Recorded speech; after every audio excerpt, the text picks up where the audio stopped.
My name is Luhr-Jensen. I'm president and owner of Luhr-Jensen and Sons, fishing tackle manufacturer here in Hood River, Oregon. I lived here all my life, which is somewhat less than the 70 years that the company's been in existence. The company was started by my father, Luhr-Jensen Sr., in 1932 and run by my two brothers and myself for the last 50 years, 40 years. I've been here almost 40 years. My father was a good fisherman, an enthusiastic fisherman, and somewhat crafty with his hands.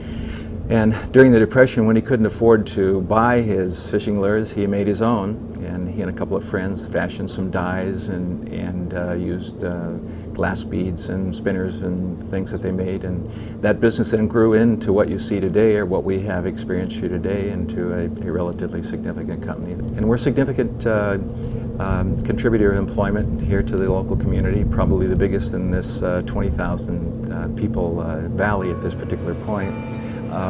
And I think that our industry, which was our small company in this industry, is based upon the salmon here in the Columbia River. I grew up in a household where my father watched the dams being built on the river.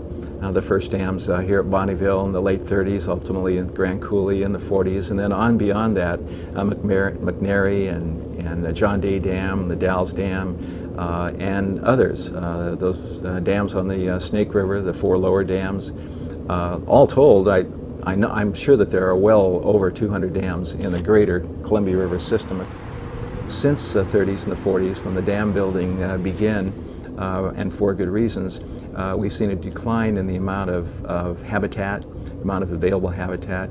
Grand Coulee Dam actually totally blocked off all of the upper reaches of the Columbia that goes up into Canada. That was lost and lost forever.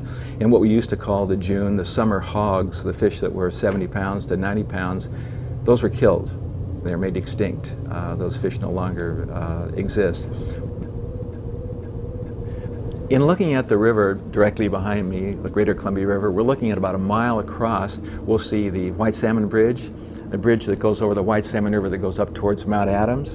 And it covers a nice watershed area of some 600, 700 square miles all the way up to the Mount Adams, which is about 60 to 70 miles away in that direction.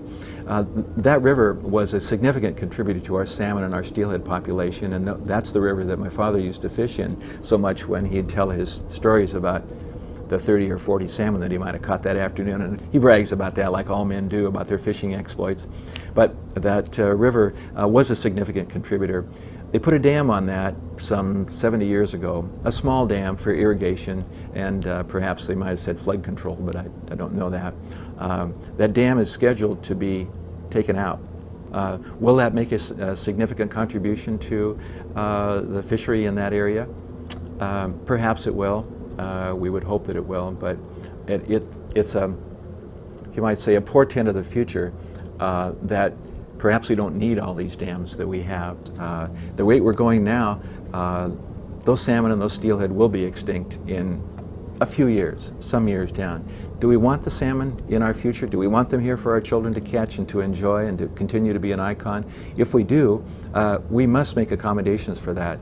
And that means that we simply must be looking at the habitat and looking at the abilities for these salmon to restore themselves through some of these actions that we know we have to take. Most notably, and I would believe, that it happens to be the dams on the lower Snake River. We need to open up that access to those areas for the spawning and the rearing of salmon.